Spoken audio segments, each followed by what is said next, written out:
di Ngobrol Bareng Gus Miftah, Los Rarewel. Kalian kok dangdutan kenapa sih? Iya dong Gus, harus bangga sama lagu asli Indonesia. Benar.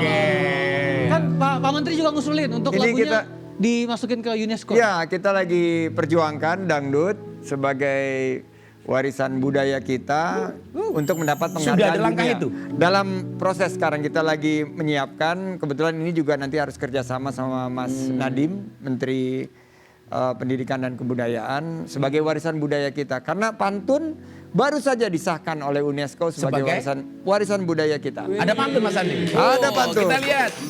Ini Apakah pantunnya. Bro Menteri juga ahli berpantun? Kita lihat.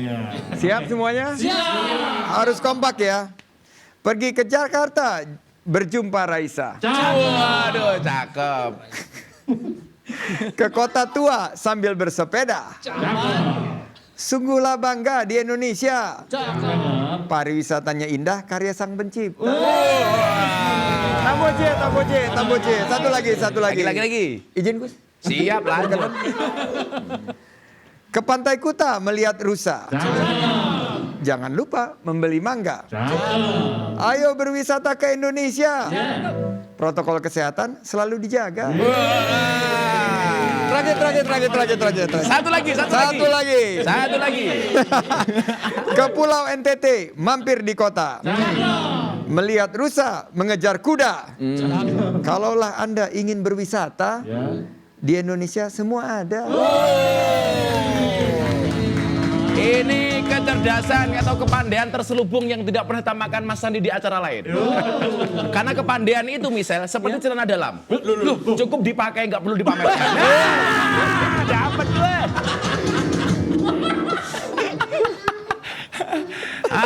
Tapi saya sepakat sih kalau dangdut jadi warisan internasional.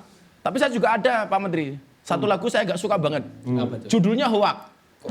Hati senang walaupun tak punya uang. Itu Hoak itu. Hoak. Tapi ada lagi, lagu judulnya Stroke. Aku terjatuh dan tak bisa bangkit lagi. Stroke gitu. Sejauh mana Pak Menteri melihat bisa memajukan sektor pariwisata?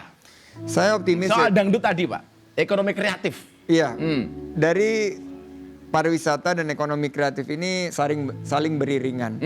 Jadi dangdut tadi kita harus angkat karena harus kita mulai adaptasi dan inovasi masuk ke kekinian. Jadi sekarang banyak sekali dangdut koplo sudah masuk ke program digitalisasi dan viewernya udah ratusan juta dan itu mendatangkan luar biasa pemasukan bagi para pelaku ekonomi kreatif. Kedua, saya ingin kembali membuka pariwisata dan dimulai mudah-mudahan jika Allah berkenan kita mulai dari Bali. Kita buka dulu. Ketiga, saya ingin lebih banyak ekonomi kreatif, jumlahnya 20 juta pelaku ekonomi kreatif itu yang semakin banyak merangkul digitalisasi. Dan terakhir menurut saya adalah desa wisata. Ini banyak sekali tersentuh. Ada 75.000 desa dan lebih dari 1.000 yang sudah teridentifikasi. Dan bisa dijual Pak ya? Bisa, sangat bisa dikemas untuk mendatangkan pemasukan dan membuka lapangan kerja seluas-luas. Dengar-dengar Pak Menteri juga menggandeng Rhoma Irama Raja Dangdut. Oh iya, karena untuk dangdut ini, profesor dangdutnya adalah Rhoma Irama. Dan kalau bicara dangdut, tidak mengajak Rhoma Irama sungguh terlalu. Oke. Menggandeng Rhoma Irama, tidak ada niat untuk menggandeng Ustadz Pak? Asik. Inilah bedanya Rhoma Irama Raja Dangdut, misal Raja Singa. Kita punya video lagi untuk Pak Menteri. Kita lihat videonya. Kelihatan Waduh, Lembayung. kerennya Indonesia. pagi. Ini Danau Toba ya Pak Menteri ya? Ini saya tadi sama di salah satu spot namanya Simalem. Daerah Simalem ini ada resort dan ini di Kabupaten Karo berbatasan dengan Kabupaten Dairi. Saya pernah dengar Pak Menteri ada program beli kreatif Danau Toba. Iya. Maksudnya? Jadi kita bukan hanya datang ke Danau Toba, tapi kita harus mulai melihat bagaimana kita merasakan vibrasi daripada keindahan Danau Toba itu dengan mengangkat produk-produk ekonomi kreatif. Jadi programnya namanya Beli Kreatif Danau Toba. Jadi ini adalah karya ekonomi kreatif Ulos, Danau Toba. ya? Ulos. Kita juga melihat bahwa ada program-program ekonomi kreatif yang lain seperti kuliner, ada ombus-ombus di sana, ada mie gomak. Ini juga mesti diangkat, dikemas. Ada juga produk-produk ekonomi kreatif lain seperti film. Kita kemarin meluncing film. Saya juga punya satu foto ini, Pak. Saya penasaran dengan foto ini. Kita lihat fotonya seperti apa. Waduh. Sandiaga Uno bentuk Satgas Toilet di Indonesia. Maksudnya apa, Pak? Jadi kita punya alam yang sangat indah, budaya yang sangat agung. Tapi begitu wisatawan datang, terus berkunjung, mereka melihat toilet kita, destinasinya super prioritas, tapi toiletnya tidak berkualitas. Jadi akhirnya saya bilang, karena juga diangkat oleh beberapa termasuk Pak Luhut, coba tolong dilihat toilet. Saya bilang saya mengangkat diri saya sendiri menjadi CTO. Apa itu? Chief Toilet Officer. Dan CTO. Dan saya akan memastikan toilet-toilet yang ada di destinasi wisata ini standarnya kelas Internasional. Tapi Dan ngomong toilet, Mas. Saya jadi ingat kemarin saya lewat di tol, ada itu tangki sedot WC itu. Di belakangnya ada gambarnya Gus Miftah. Captionnya yang nggak nguati, Mas. Bokongmu adalah rezekiku. Ya Allah. Sedot WC, bro, sedot WC itu. Nah, ini setiap bintang tamu yang datang, Mas, saya punya mystery box. Uis. Mystery box. Ngeri. Cynthia, mana?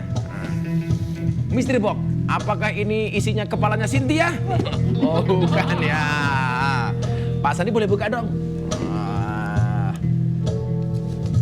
Wah. Nih. Silakan Pak dibuka. Waduh. Bisa main, Mas? Sejak kapan sih main basket? Semenjak SD, semenjak kecil. SD? Iya. Berarti Mas ini Abbas ya? Anak basket. Anak basket. Betul. Kalau si Misal itu arter. Apa tuh, Gus? Arek terminal. Gini. Mas, kita mau challenge-nya nanti nih setelah pertanyaan ini. Selain basket, hobinya apa Mas Andi? Selain basket. Hobi olahraga, hobi musik, lari, sepeda, berenang. Saya suka banget Berenang juga? Iya, berenang. Pernah ikut maraton? Saya terakhir ikut maraton itu di ya sudah keliling dunia kalau ikut maraton. Ada durasi waktu terbaik yang dimiliki oleh seorang Sandiaga Uno. Di 42 km itu saya dapatnya durasi terbaik di maraton Berlin di Jerman waktu itu. Berapa, Mas? 4 jam. 4 jam lewat sedikit. Saya itu suka berlari, itu pun kalau finishnya ada kamu.